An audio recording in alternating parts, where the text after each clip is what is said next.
So this is a standing groin with rotation. So we're going to get our feet nice and wide, but still stay up tall. So we don't want you getting so wide that you're stuck bent forward.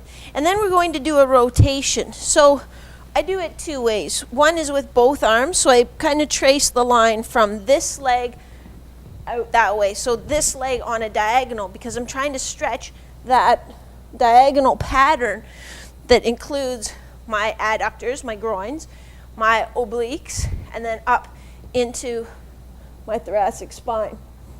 So I'm using both arms. I'm coming this way. I'm rotating at my shoulders. I'm coming this way, rotating at my shoulders. I'm not forcing it. I'm just using the mobility that I have. The other way that I can do it is just with a single arm. So coming here and then following it up, following my hand with my head as I go. So again, trying to incorporate the obliques and the abdominals into that chain so that we don't have sort of a tight knot in the chain of tissue when you're trying to do, a kick save or a splits. This is a hamstring stretch, and we're going to use a strap to help us out. So this leg is going to stay pushed down into the floor with my toes pointed straight at the ceiling. This leg this is just a yoga strap. You could use a piece of rope or tubing or a belt or a towel or anything you have. This knee has to stay straight. Don't let it bend even a little wee bit. See how much further I can get when I let it bend a smidge. So keep it perfectly straight. And then coming up, just so you feel the stretch in the back of your thigh. And it should be a medium to strong stretch. So really think about where you're supposed to feel it and try to make sure that it's a medium to strong stretch in that position. I think most of you know this one. I think you call it the pigeon typically.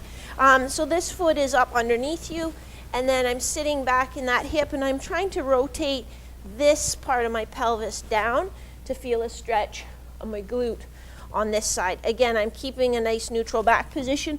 I'm not getting rounded over.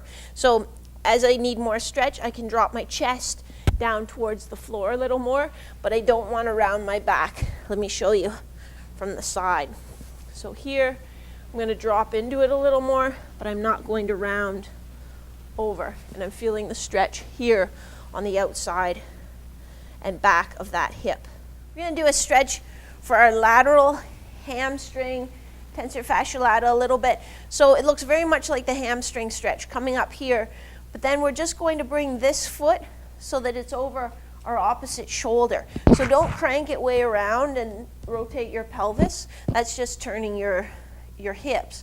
But just bring the leg and the foot across. You'll feel a little more stretch along the outside and back of that thigh. And then we can take it into a groin. So again, keep your hips level. Don't let them roll to the outside, and bring that foot out and up. So I'm feeling that here in my adductor and my groin.